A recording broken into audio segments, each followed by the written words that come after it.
है दोस्तों, अभ्यास क्लासेस के यूट्यूब चैनल पे और बैंकिंग अवेयरनेस की क्लास में हम देखेंगे आज आरबीआई के बारे में सब कुछ जानेंगे जो हमारे एग्जाम के लिए इम्पोर्टेंट है। तो चलिए शुरू करते हैं हमारा आज का टॉपिक। आज का टॉपिक है हमारा RBI and its function, RBI और उसके प्रमुख कार्य। तो चलिए देर नहीं करते हैं और शुरू करते हैं हमारी आज की क्लास। तो सबसे पहले जानना है आरबीआई के बारे में। आरबीआई है क्या, आरबीआई का मोटो क्या है, आरबीआई का एस्टेब्लिशमेंट कब हुआ, थोड़ी हिस्ट्री के बारे में भी जानेंगे आरबीआई के। तो चलिए स्टार्ट करते हैं। तो आरबीआई क्या है? आरबीआई इंडिया का सेंट्रल बैंक है। जैसे हर देश का अपना एक सेंट्रल बैंक होता है, केंद्रीय बैंक होता है, और वह बैंक उस देश के इकोनॉमिक के ग्रोथ के लिए कार्य करता है और उसके सारे बैंकिंग सिस्टम और तमाम मनी मार्केट को रेगुलेट करता है, मैनेज करता है। ठीक है, तो आरबीआई क्या है? आरबीआई इंडिया का सेंट्रल बैंक है, मतलब केंद्रीय बैंक है। और ये रेगुलेट क्या करता है? ये मनी मार्केट रेगुलेट करता है। इंडिया में मनी मार्केट कौन रेगुलेट करता है? वो आरबीआई रेगुलेट करता है। ठीक है, तो क्वेश्चन आता है एग्जाम में, कई बार पूछा जाता है कि मनी मार्केट को कौन रेगुलेट करता है। तो मनी मार्केट को रेगुलेट करता है आरबीआई। ठीक है, तो जब वो मनी मार्केट को अगर वो रेगुलेट करता है तो वो इंडियन मनी मार्केट के लिए क्या हुआ? इंडियन मनी मार्केट के लिए वो हुआ मेन पिलर। मेन पिलर क्या है? RBI. RBI Indian money market का मेन पिलर है। ठीक है, अब देखते हैं इसके हेडक्वार्टर। तो इसका हेडक्वार्टर मुंबई में है, हमारी फाइनेंशियल कैपिटल मुंबई। मुंबई में इसका हेडक्वार्टर है और इसका जो ओनरशिप है वो मिनिस्ट्री ऑफ फाइनेंस के पास है, मतलब गवर्नमेंट ऑफ इंडिया के मिनिस्ट्री ऑफ फाइनेंस के पास है, मतलब वित्त मंत्रालय के पास इसका ओनरशिप है। ठीक है, अब देखिए इसके लोगों के बारे में। कई बार क्वेश्चन लोगों से भी बनते हैं। क्या ये लोगो हम देख रहे हैं जो आज का हमारा आरबीआई का लोगो है, जो हम अक्सर देखते हैं न्यूज चैनल, न्यूज़पेपर, बहुत सारी जगहों पे। ठीक है, अब इस लोगो का एक सफर है। ये लोगो कहाँ से आया? तो देखिए यहाँ पे एक फिगर दिख रहा होगा। ठीक है, ये ब्रिटिश काल के टू मोहर्स का सिग्न एक फिगर है। ठीक है, ये एक सिक्का है जो ब्रिटिश काल में चलता था। ठीक है, वो ब्रिटिश काल का जो सिक्का था उसी को कन्वर्ट किया गया और आरबीआई का इसको लोगो बनाया गया। तो देखिए यहाँ पे कुछ कॉमन दिखेगा। यहाँ पे एक पेड़ का सिंबल दिख रहा होगा दोनों में। ये पेड़ क्या है? एग्जाम में क्वेश्चन पूछा जाता है या पूछा जा सकता है कि आरबीआई के लोगों में जो पेड़ का सिंबल है वो किसका है? तो ये वो है पाम ट्री। पाम ट्री है। ठीक है, ये पेड़ कॉमन है। ठीक है, लेकिन यहाँ पे देखिए हमें लॉयन दिख रहा है और ये यहाँ पे टाइगर में कन्वर्ट हो गया। तो समय के साथ साथ जब भारत आजाद हुआ और लोगों में थोड़ा मॉडिफिकेशन किया गया तो इस लाइन के सिग्निफिकेंस का कोई लाइन का कोई सिग्निफिकेंस नहीं था। इस वजह से हमारे राष्ट्रीय पशु मतलब टाइगर का सिंबल रिप्लेस कर दिया गया और ये आरबीआई का लोगो बन गया। मतलब क्या है हिंदी में? देखिए ताड़ का पेड़ है और टाइगर यानी बाघ, हमारा राष्ट्रीय पशु बाघ का सिंबल है। ठीक है, चलिए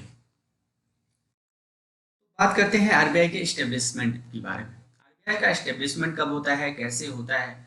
तो देखिए भारत के आज़ादी के पहले ही कई बार प्रयास किया गया कि एक ऐसे केंद्रीय बैंक की स्थापना की जाए भारत में जो भारत के फाइनेंशियल स्ट्रक्चर को सुधारे और उसकी देखरेख करे। बहुत सारे प्रयास किए गए, बहुत सारे बैंक बनाए गए। इसी क्रम में इंपीरियल बैंक ऑफ इंडिया को भी एक केंद्रीय बैंक बनाया गया था, लेकिन वो किसी कारणवश फेल हो गया, जो कि आगे चल के एसबीआई बन जाता है। चलिए वो हम लोग आगे देखेंगे। ठीक है, तो आरबीआई का एस्टेब्लिशमेंट किया जाता है 1935 में। 1 अप्रैल 1935 को इसका एस्टेब्लिशमेंट किया जाता है और ये रिकमेंड किया जाता है हिल्टन यंग कमीशन द्वारा 1934 में रिकमेंड करके 1935 में इसको एस्टेब्लिश किया जाता है। और आगे चल के 1 अप्रैल 1949 को इसका नेशनलाइजेशन कर दिया जाता है, मतलब जो इसकी स्वामित्व जो होती है वो गवर्नमेंट ऑफ इंडिया को ट्रांसफर हो जाती है। और जिस एक्ट का नाम ये भी पूछा जाता है एग्जाम में, उस एक्ट का नाम है transfer of public ownership act. Transfer of public ownership act के द्वारा इसका राष्ट्रीयकरण किया जाता है कब? 1 अप्रैल 1949 को। चलिए, आरबीआई में देखिए इसके गवर्नर, एक गवर्नर होते हैं और 4 डिप्टी गवर्नर या उप गवर्नर होते हैं। ठीक है, तो प्रेजेंट टाइम में कौन है? शक्तिकांत दास इस समय हमारे आरबीआई के गवर्नर हैं और वो 25th गवर्नर हैं जो 2018 से अब तक लगातार इस पद पे बने हुए हैं। और आरबीआई के 4 डिप्टी गवर्नर होते हैं। इन चारों का नाम देखिए। टी रविशंकर, ये सबसे लेटेस्ट बने हैं, ये सबसे लेटेस्ट बने हैं। और दूसरे हैं एम राजेश्वर राव, तीसरे हैं एम डी पात्रा मतलब माइकल देवव्रत पात्रा, और चौथे हैं महेश कुमार जैन, एम के जैन। ये 4 प्रेजेंट टाइम में आरबीआई के डिप्टी गवर्नर हैं। तो एक गवर्नर होता है आरबीआई का और 4 डिप्टी गवर्नर होते हैं। ठीक है, यहाँ देखिए एग्जाम का एक और ये क्वेश्चन है कि पहले आरबीआई गवर्नर का नाम बताइए। तो पहले आरबीआई गवर्नर कौन थे? सर ऑसबोर्न स्मिथ, जो कि 1935 में गवर्नर बने थे। एस्टेब्लिशमेंट के साथ ये गवर्नर बने थे आरबीआई के। ठीक है, और फर्स्ट इंडियन गवर्नर कब बनते हैं? तो 1943 में सर सीडी देशमुख आरबीआई के गवर्नर बनते हैं और ये पहले गवर्नर होते हैं, ये चौथे गवर्नर होते हैं, आरबीआई के चौथे गवर्नर और इंडियन फर्स्ट आरबीआई गवर्नर होते हैं। ठीक है, चलिए नेक्स्ट देखते हैं। अब एक बहुत इंपॉर्टेंट चीज आती है आरबीआई के वर्क, मतलब आरबीआई के जो कार्य हैं। आरबीआई के 3 तरह के मुख्य कार्य हैं। देखिए, इसमें पहला कार्य है ट्रेडिशनल सेंट्रल बैंकिंग वर्क्स, मतलब जो परंपरागत कार्य हैं आरबीआई के वो। तो आरबीआई के परंपरागत कार्य में, ट्रेडिशनल वर्क में सबसे पहला काम क्या आता है? Issue of currency. RBI currency issue करता है। ठीक है, तो कुल आरबीआई द्वारा जारी किए गए 9 डिनोमिनेशन के नोट इस समय मार्केट में चल रहे हैं। ठीक है, कौन कौन से? 2, 5, 10, 20, 50, 100, 200, 500 और 2000 के नोट इस समय, ये 9 डिनोमिनेशन नोट अभी चल रहे हैं। 9 तरह के नोट अभी मार्केट में चल रहे हैं। लेकिन 1 रुपए का जो नोट है और जितने भी क्वाइन होते हैं, जितने भी डिनोमिनेशन के क्वाइन होते हैं, वो कौन इशू करता है? वो सेंट्रल गवर्नमेंट इशू करता है, ना कि आरबीआई इशू करता है। ये एक इंपॉर्टेंट डिफरेंस है। ठीक है, इसको आप ध्यान से नोट कर लेंगे। ठीक है, और 1 रुपए, ये क्वेश्चन अक्सर करके बहुत सारे एग्जामों में पूछा जाता है, पूछा जाएगा भी। ठीक है, 1 रुपए का नोट जो है उस पर किसका सिग्नेचर रहता है? उस पे फाइनेंस सेक्रेटरी का सिग्नेचर रहता है। ठीक है, आरबीआई कितने डिनोमिनेशन तक का नोट इशू कर सकता है, ये भी एक क्वेश्चन बनता है। तो आरबीआई 10,000 रुपए तक के डिनोमिनेशन का नोट जारी कर सकता है। ठीक है, लेकिन ये जो नोट जारी करने का डिसीजन होता है वो आरबीआई का नहीं होता है। वो कौन रेगुलेट करता है? वो सेंट्रल गवर्नमेंट रेगुलेट करती है। ठीक है, चलिए, ये जो नोट जारी किए जाते हैं इसका कुछ बेसिस होगा। बिना बेसिस के तो नोट जारी नहीं होगा। अंधाधुंध नोट छापे जा रहे हैं, इससे तो बहुत प्रॉब्लम आ सकती है, इकोनॉमी में इन्फ्लेशन हो सकता है। ठीक है, तो इसके लिए एक सिस्टम फिक्स किया गया है। वो सिस्टम क्या है? मिनिमम रिजर्व फंड, मतलब कि एक मिनिमम अमाउंट आप रखेंगे और उसी के रेशियो में नोट को जारी करेंगे। तो अभी क्या है? अभी 200 करोड़ का जो मिनिमम रिजर्व फंड वो रखती है आरबीआई और उसी के रेशियो में नोट जारी होता है, जिसमें 115 करोड़ का गोल्ड और 85 करोड़ के बॉन्ड और सिक्योरिटीज रखे जाते हैं। ठीक है, 115 करोड़ के गोल्ड और 85 करोड़ के बॉन्ड एंड सिक्योरिटीज रखे जाते हैं। ठीक है, आरबीआई का ट्रेडिशनल वर्क का दूसरा काम क्या है? Banker to the government. RBI जो है वो स्टेट एंड सेंट्रल, मतलब सेंट्रल गवर्नमेंट और स्टेट गवर्नमेंट दोनों के लिए बैंकर का काम करता है। ठीक है, मतलब कोई भी अगर लोन होगा जो कि सेंट्रल गवर्नमेंट या स्टेट गवर्नमेंट को चाहिएगा, वो आरबीआई से डिमांड करेगा वो आरबीआई से डिमांड करेगा और आरबीआई इनको लोन देगी या इनके जो भी डिपॉजिट्स हैं वो उनका लेखा जोखा आरबीआई रखेगा। ठीक है।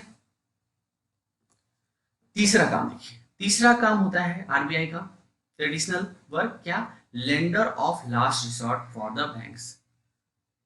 मतलब कि वो एलिजिबल एलिजिबल बैंक जो होते हैं उनके सिक्योरिटी के अनुसार लोन प्रोवाइड करता है। आरबीआई बैंक्स को उनके सिक्योरिटी के अनुसार जो भी एलिजिबिलिटी होती है उसके अनुसार आरबीआई लोन प्रोवाइड करता है। चलिए समझते हैं इसको एक एग्जांपल से। मान लीजिए एक बैंक है एबीसी लिमिटेड बैंक। ठीक है, एबीसी लिमिटेड बैंक, इसकी कुछ स्थिति ऐसी आ गई कि इसे अर्जेंटली 100 करोड़ रुपए की जरूरत पड़ती है। अब ये मार्केट से भी पैसा उठा सकता है और आरबीआई से भी पैसा उठा सकता है, क्योंकि इस बैंक के ऊपर, क्योंकि इसके जो अदर बैंक है वो इसके बराबर है और इससे ऊपर क्या है, आरबीआई है। ठीक है, तो मार्केट से पैसा फंड रेज करने में इसको कुछ रिस्क फैक्टर फेस करने पड़ेंगे। तो ये सेफ साइड पे जाता है और कहता है, आरबीआई के पास जाके कहता है कि मुझे 100 करोड़ का लोन चाहिए जो मेरे लिए काफी अर्जेंट है, मुझे इसकी बहुत जरूरत है। तो आरबीआई क्या करेगा, इसको लोन दे देगा। ठीक है, और उस लोन देने का कुछ प्रोसेस होता है जो कि अभी हम आगे समझेंगे। ठीक है, बस इतना समझिए कि आरबीआई बैंक्स को लेंड करता है जब उन्हें अर्जेंटली नीड होती है या जब भी उन्हें नीड होती है। ठीक है, देखिए नेक्स्ट क्या है, RBI national clearing house manage करता है। नेशनल क्लियरिंग हाउस, ठीक है, RBI manage clearing operations of the bank through out India. पूरे इंडिया में आरबीआई क्लियरिंग ऑपरेशंस मैनेज करता है। अब क्लियरिंग ऑपरेशन क्या होता है, थोड़ा सा इसको समझते हैं, 2 मिनट देके इसको समझते हैं। मान लीजिए कि अपने शहर में, मान लीजिए गोरखपुर में 2-3 बैंक, 4 बैंक, 6 सारे बैंक्स लगभग हैं। मान लीजिए एग्जांपल लेते हैं, मान लीजिए 2-3 बैंक हैं, एक एसबीआई है, एक पीएनबी है, एक यूबीआई है, यूनियन बैंक ऑफ इंडिया। ठीक है, एसबीआई, पीएनबी, इन ब्रांचों की शाखाएं गोरखपुर सिटी में हैं। ठीक है, एक कस्टमर ए जो एसबीआई के हैं और एक कस्टमर बी जो पीएनबी के हैं, ए ने क्या किया, ए ने एक चेक काटा, 100 रुपए का मान लीजिए चेक काटा और दे दिया इसको, बी को दिया। अब बी का जो अकाउंट है वो पीएनबी में है, पीएनबी में है। अब ये बी पीएनबी में जाता है इस चेक को लेके और कहता है कि सर मुझे ये चेक कैश कराना है। ठीक है, और ए ने काम ये किया था कि जो ये चेक काटा था उसको ये बना दिया था अकाउंट पे, अकाउंट पे ही चेक काटा और बी को थमा दिया, बोला जाओ पेमेंट ले लो। तो बैंक क्या कहती है पीएनबी कि सर आपका जो चेक है वो अकाउंट पे ही चेक है, इसलिए आपका जो भी पैसा आएगा वो आपके अकाउंट में आएगा। बोला ठीक है, चलिए आप मेरे अकाउंट में ही डाल दीजिए, कोई प्रॉब्लम नहीं है मुझे। ठीक है, चलिए तो अब ये पीएनबी डायरेक्ट एसबीआई के पास तो जाके पैसा मांगेगा नहीं, कहेगा क्योंकि इसके बिहाफ पे ये पैसा यहाँ से नहीं ले सकता। तो एक कॉमन सेंटर बनाया जाता है हर सिटी में या हर जगह, एक कॉमन सेंटर जिसको हम कहते हैं क्लियरिंग हाउस।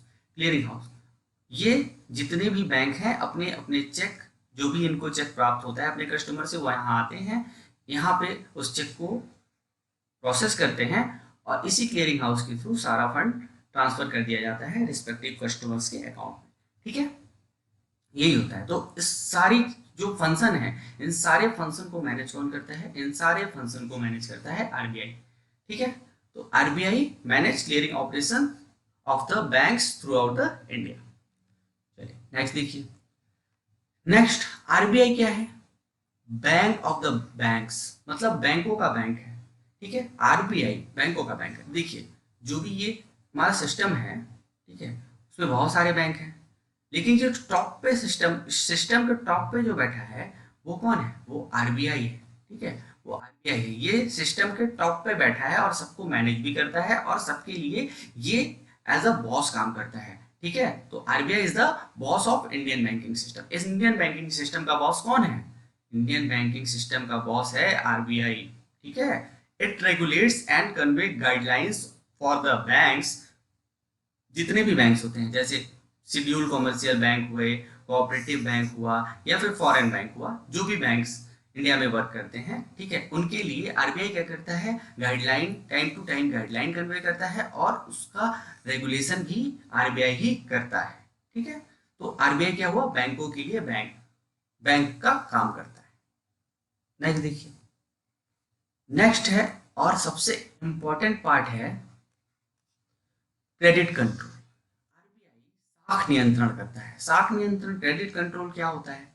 क्रेडिट कंट्रोल दो तरह का होता है, एक क्वांटिटेटिव और एक क्वालिटेटिव, ठीक है, क्वालिटेटिव क्रेडिट, ये दोनों होते हैं। अब इनको हम समझते हैं, विस्तृत रूप से इनको हम समझते हैं।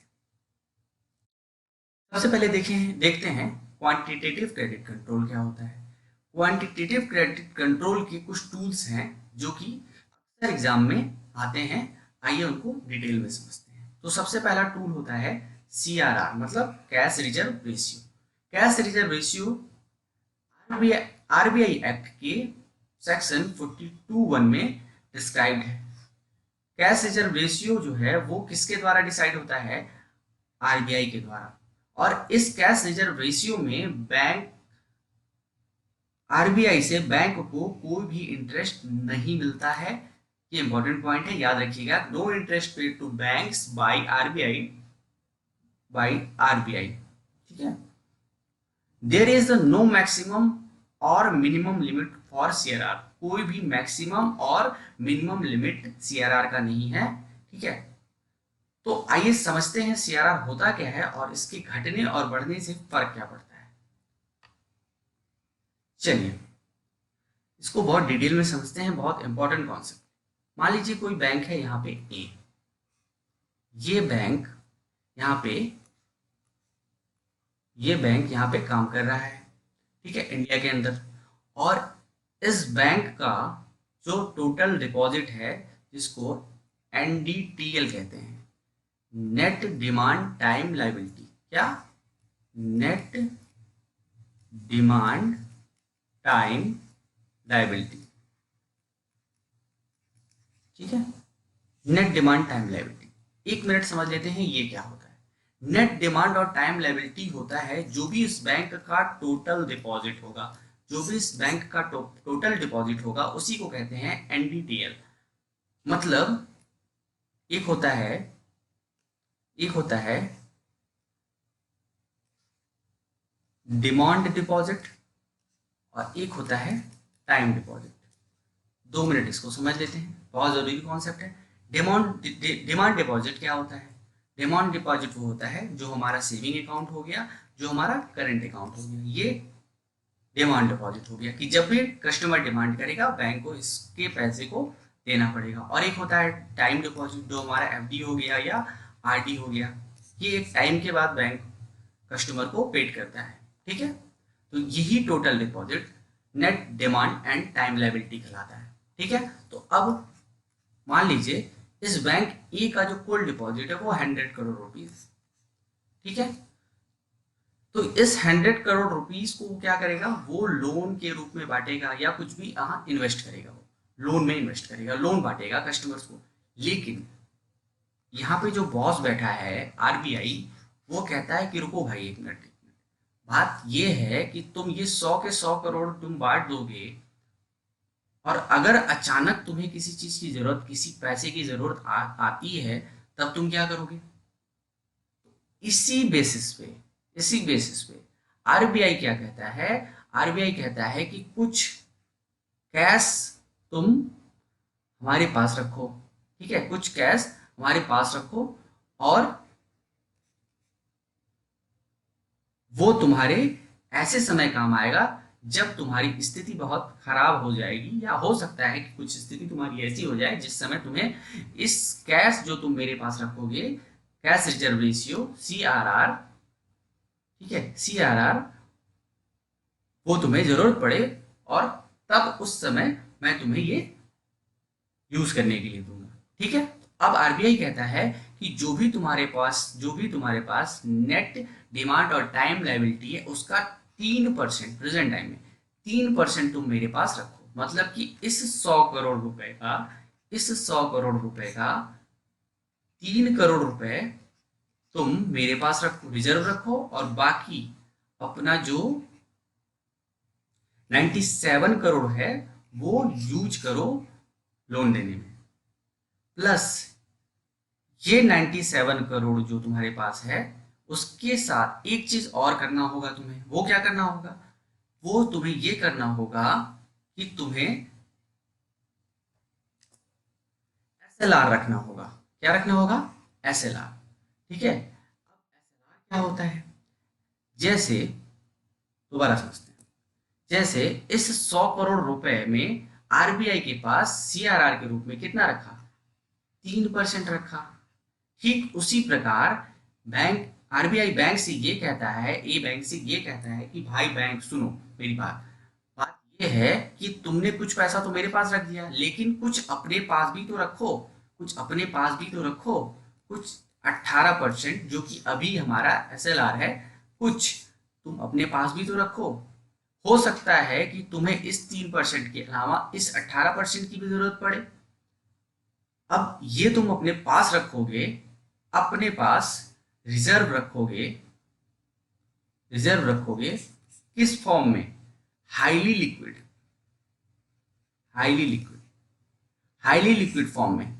मतलब ऐसे फॉर्म में कि जो तुरंत कैश में कन्वर्ट हो जाए, जैसे गोल्ड के रूप में रख सकते हो या फिर कैश के रूप में रख सकते हो, जो मार्केट में इजीली लिक्विड हो जाए, लिक्विड मतलब कैश में कन्वर्ट हो जाए।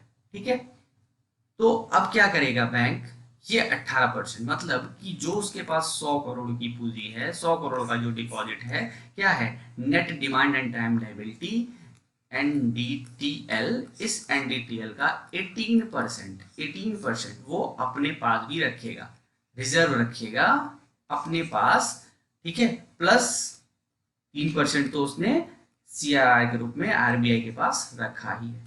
ठीक है। तो ये जो दो होते हैं, क्या क्या, ये जो दो होते हैं सीआरआर और एसएलआर, इसको हम क्या कहते हैं? इसको कहते हैं रिजर्व रेशियो। इसको कहते हैं रिजर्व रेशियो। ठीक है। इसको कहते हैं रिजर्व रेशियो। ये उस समय काम आता है जब बैंक किसी मुसीबत में फंस जाता है। ठीक है। तो यही होता है एसएलआर। एसएलआर क्या होता है? ठीक है। SLR statutory liquidity ratio section 24 of BR act में डिस्क्राइब किया गया है, और ये भी आरबीआई द्वारा ही डिसाइड किया जाता है। ठीक है। कोई भी मिनिमम रिक्वायरमेंट नहीं होती है एसएलआर रखने की as per BR act, but maximum 40% NDTL का लिमिट बार किया गया है कि मैक्सिमम 40%, मैक्सिमम कितना? 40% तक ही आप रिजर्व रखवा सकते हैं। ठीक है। बैंकिंग रेगुलेशन एक्ट के अकॉर्डिंग। ठीक है। एसएलआर जो कि बोला गया था, एसएलआर क्या है? कैश के फॉर्म में भी रखा जा सकता है, गोल्ड के फॉर्म में भी रखा जा सकता है, गोल्ड बॉन्ड के फॉर्म में भी, कैश अदर बैंक के पास जो हमारा कैश पड़ा हुआ है उस फॉर्म में भी, और एक्सेस कैश के बैलेंस जो आरबीआई के पास है उसके फॉर्म में भी रखा जा सकता है। मतलब ये सारी चीजें क्या होनी चाहिए? लिक्विड होनी चाहिए, हाईली लिक्विडिटी इसमें होनी चाहिए, ताकि ये इजिली कैश में कन्वर्ट हो जाए और जरूरत पड़ने पे ये कैश हमारे काम आए। ठीक है। अब एक कॉन्सेप्ट होता है कि आरबीआई जब भी एसएलआर या सीआरआर, क्या होता है? एसएलआर, एसएलआर या सीआरआर जब इंक्रीज या डिक्रीज करती है तो मार्केट में उसका क्या इम्पैक्ट पड़ता है, मार्केट में बैंकिंग सिस्टम में उसका क्या इम्पैक्ट पड़ता है। ठीक है। आइए यहाँ समझते हैं। तो मैं इरेज कर देता हूं और समझते हैं। अब देखिए, हमने एक एग्जांपल लिया था क्या? एक बैंक ए है, उसके पास कितना? 100 करोड़ डिपॉजिट एनडीटीएल के फॉर्म में पड़ा हुआ है, जिसमें सीआरआर हो गया 3% और एसएलआर हो गया 18%। ठीक है। मतलब कि 3 करोड़ ये आरबीआई के पास और 18 करोड़ ये अपने पास रिजर्व में रखा हुआ है। क्या हो गया? रिजर्व रेशियो होता है। Reserve ratio, reserve ratio, reserve ratio मतलब 21 करोड़ रुपए रिजर्व है। तो जो भी लोन के लिए अवेलेबल है इस 100 करोड़ में वो कितना है, जो मार्केट में पैसा है ये तो रिजर्व हो गया। मार्केट में जो 79 करोड़ रुपीस हैं उसी से वो अपना काम करेगा, उसी को लोन के रूप में बांटेगा या कुछ इन्वेस्टमेंट भी करनी होगी तो इसी 79 करोड़ से करेगा। चलिए मान लीजिए समय के साथ साथ सीआरआर इंक्रीज करता है। आरबीआई क्या करता है, आरबीआई सीआरआर को इंक्रीज करता है, इंक्रीज करके 3 से 4% कर देता है। ठीक है, तो ये जो 4% हो गया 100 करोड़ का कितना हो गया, 4 करोड़ हो गया। ठीक है, और ये 18 से मान लीजिए 19% कर देता है तो 19 करोड़ यहाँ हो गया। अब क्या हो गया, अब हो गया आपका 23 करोड़। ठीक, 23 करोड़। अब इंक्रीज करने के नाते 23 करोड़ रुपीस रिजर्व हो गया। अब मार्केट में कितना बचता है, अब मार्केट में केवल 77 करोड़ बचता है। तो क्या हुआ, मार्केट में पैसा क्या हुआ, कम हुआ। तो लिक्विडिटी क्या होगी, लिक्विडिटी क्या होगी, कम होगी। मतलब कि अगर एसएलआर या सीआरआर इंक्रीज होता है तो लिक्विडिटी डिक्रीज होती है। सेम इसी तरह अब देखिए, मान लीजिए इसको इंक्रीज किया जाता है, डिक्रीज किया जाता है। मान लीजिए आरबीआई सीआरआर और एसएलआर डिक्रीज करती है। ठीक है, मान लीजिए इसको 2% कर देती है और इसको 17% कर देती है। अब क्या होगा, अब 2 करोड़ और 17 करोड़ रिजर्व रखना पड़ेगा। मतलब टोटल कितना हुआ, 19 करोड़ रिजर्व रहेगा। ये 19 करोड़ रिजर्व रहेगा तो अब बैंक के पास कितना, इस बैंक के पास कितना पैसा रहेगा, 81 करोड़ रुपीस इसके पास बचेगा।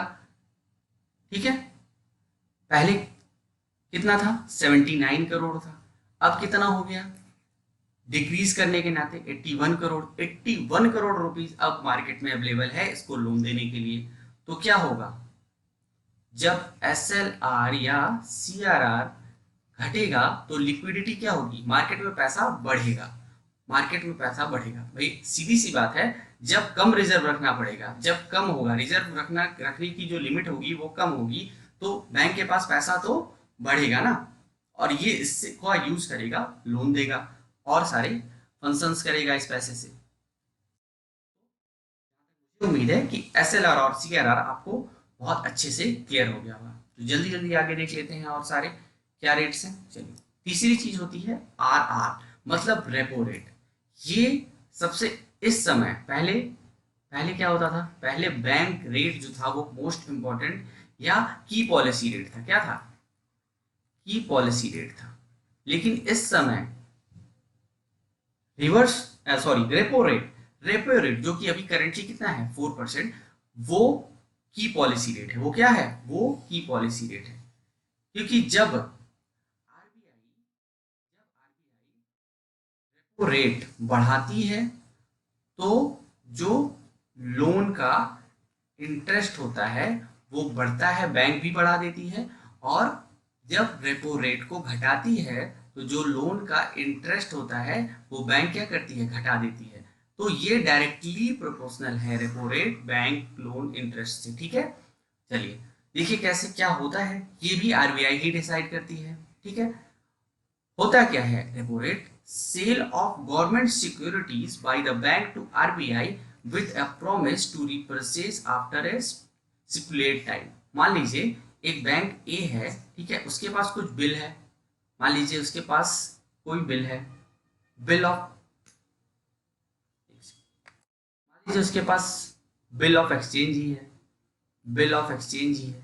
ठीक है, बिल ऑफ एक्सचेंज, वो क्या करेगा, वो आरबीआई के पास जाएगा और इसको बोलेगा कि ये जो मेरे पास 100 करोड़ का बिल ऑफ एक्सचेंज है उसको आप डिस्काउंट करके मुझे कैश के रूप में आप पैसा दे दीजिए। ठीक है, कितने दिन के लिए, एक दिन के लिए, ताकि मैं अपनी जरूरतों को पूरा कर लूं। ठीक है, तो आरबीआई क्या करता है, इस बिल ऑफ एक्सचेंज की डिस्काउंटिंग करता है, इस बिल ऑफ एक्सचेंज को परचेज करके और इसको ये पैसा दे देता है। तो वही है कि RBI sale of government security by bank to RBI with a promise to repurchase after period time. ठीक है, बैंक जो आरबीआई को सेल करता है और ये प्रॉमिस करता है कि आरबीआई से वो फिर वापस खरीद लेगा उस बिल ऑफ एक्सचेंज को और एक दिन के लिए उस पैसे का यूज करेगा, उसी को कहते हैं रेपो रेट। ठीक है, तो रेपो रेट क्या हो गया? की पॉलिसी रेट हो गया इस समय, क्योंकि रेपो रेट के बढ़ने और घटने से ही लोन के इंटरेस्ट में इंक्रीज या डिक्रीज होता है। नेक्स्ट है रिवर्स रेपो रेट। वही जो उसने प्रॉमिस किया था बैंक ने कि मैं वापस आपसे खरीद लूंगा, तो वही रिपर्चेज जब गवर्नमेंट सिक्योरिटीज का बैंक कर आरबीआई से करता है, उसी को रिवर्स रेपो रेट कहते हैं, जो कि प्रेजेंट टाइम में 3.35 है। Next bank rate. Bank rate क्या है? पहले पहले क्या था? ये पहले ये था की पॉलिसी रेट, लेकिन अभी इसका जो सिग्निफिकेंस है वो थोड़ा कम हो गया है। ठीक है, तो आप बस ऐसे समझिए कि जो भी आरबीआई, ये बैंक रेट भी आरबीआई डिसाइड करता है, और जो रेट होता है, रेट एट विच आरबीआई री discount bill of commercial banks, जो कॉमर्शियल बैंक के बिल होते हैं उसको जो री डिस्काउंट आरबीआई करता है जिस रेट पे, उसी को बैंक रेट कहते हैं। इसको ज्यादा एलोबरेट करने की जरूरत नहीं है यहाँ पे, क्योंकि ये जो बैंक रेट है वो अब ज्यादा इंपॉर्टेंट नहीं रह गया जब से ये रेपो रेट का सिग्निफिकेंस बढ़ा है। ठीक है, देखिए एमएसएफ क्या होता है, मार्जिनल स्टैंडिंग फैसिलिटी क्या होती है, ये आरबीआई डिसाइड करता है। और एमएसएफ जो होता है वो बैंक जो शॉर्टफॉल अमाउंट, जो एसएलआर मेंटेन करने में जो भी शॉर्ट अमाउंट होता है उस पर ये दिया जाता है आरबीआई। जैसे मान लीजिए कि एसएलआर 18% आपको रिजर्व रखना है। ठीक है, इसमें अगर मान लीजिए किसी डे कुछ शॉर्टफॉल हो गया 18% से, शायद ये 17.5% ही रख पाए, ये आरबीआई को रिपोर्ट किए, तो ये जो 0.5% का जो डिफरेंस है उसी पे ये एमएसएफ बैंक को एज अ पेनल्टी देनी पड़ती है। ठीक है, उसी को क्या कहते हैं? MSF, marginal standing facility.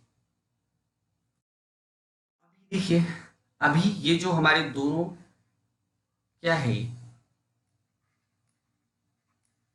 Reserve ratio है, जो भी ये दोनों हमारे रिजर्व रेशियो हैं वो कितने हैं? 3% सीआरआर है और एसएलआर कितना है? 18% है। रेपो रेट कितना है? 4% है। Reverse repo rate 3.35, bank rate 4.25 और बैंक रेट लगभग एमएसएफ के बराबर होता है 4.25। ये आप नोट करके याद करेंगे, ये डायरेक्ट भी एग्जाम में बहुत पूछा जाता है। चलिए,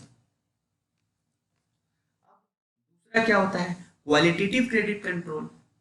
क्वालिटेटिव क्रेडिट कंट्रोल के लिए आरबीआई क्या करता है? ओपन मार्केट ऑपरेशन करता है। ओपन मार्केट ऑपरेशन में क्या करता है, जो भी गवर्नमेंट बॉन्ड है वो मार्केट में सेल करता है, ठीक है, या फिर मार्केट से गवर्नमेंट बॉन्ड को परचेज करता है, जिससे क्या होता है? क्रेडिट कंट्रोल, जिससे मार्केट में जो मनी की सप्लाई है वो कंट्रोल होती है, या तो बढ़ेगी या घटेगी। सेल करेगा आरबीआई तो बढ़ेगा, और परचेज कर लेगा तो घट जाएगा। यही होता है क्वालिटेटिव क्रेडिट कंट्रोल।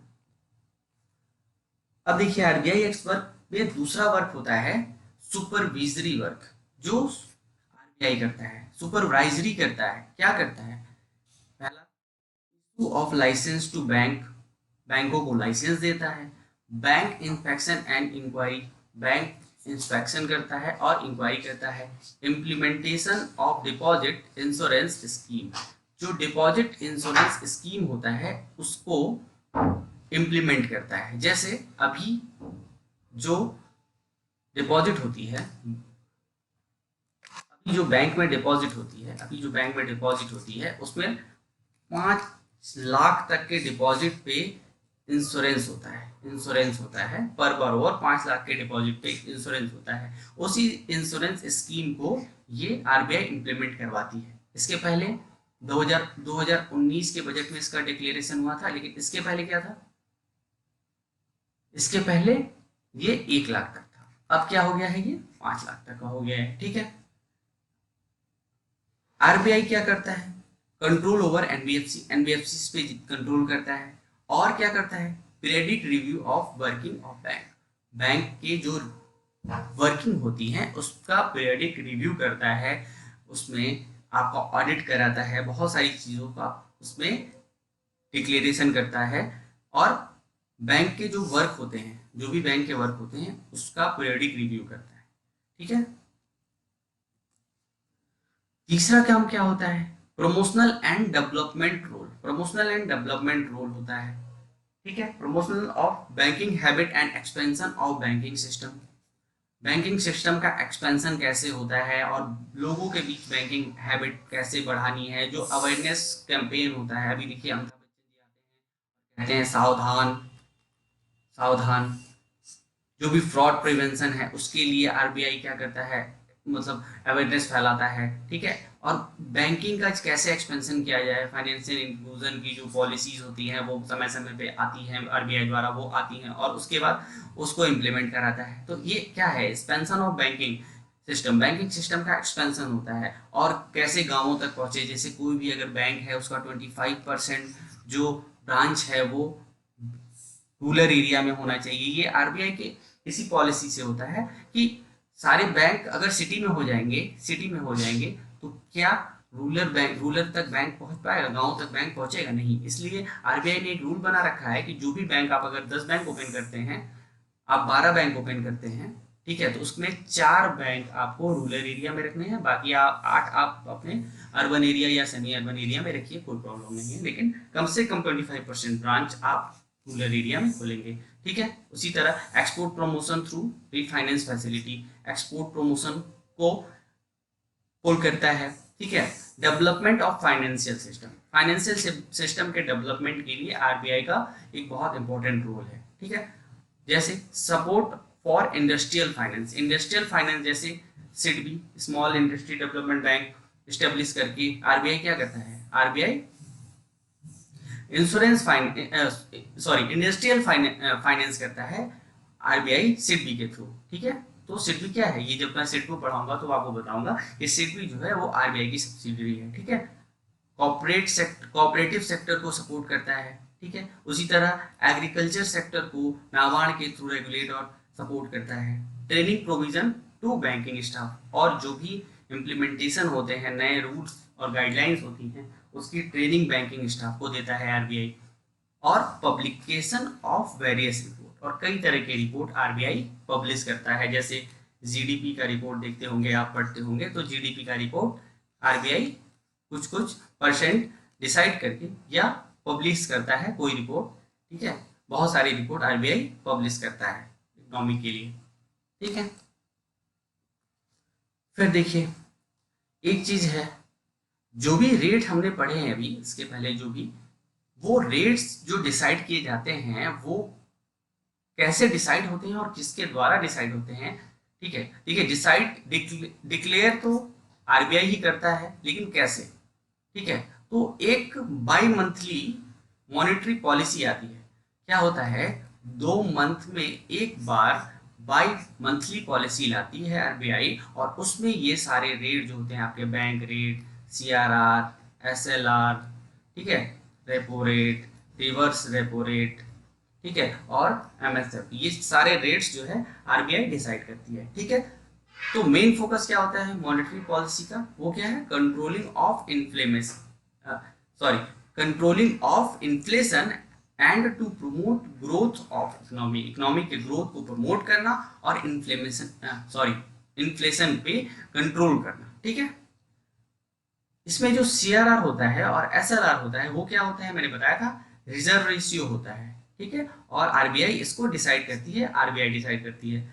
लेकिन जो reverse repo rate, reverse repo rate, bank rate और एमएसएफ होता है, वो क्या है, वो पॉलिसी रेट्स है। और ये किसके द्वारा डिसाइड होते हैं, ये मॉनेटरी पॉलिसी कमिटी, जो भी कमिटी स्टेब्लिश की जाती है आरबीआई द्वारा, उनके द्वारा ये डिसाइड किया जाता है। ठीक है। तो आज के वीडियो में आरबीआई में इतना ही। जल्दी मिलेंगे नए टॉपिक के साथ और बहुत सारे नॉलेज गेन करेंगे। ठीक है।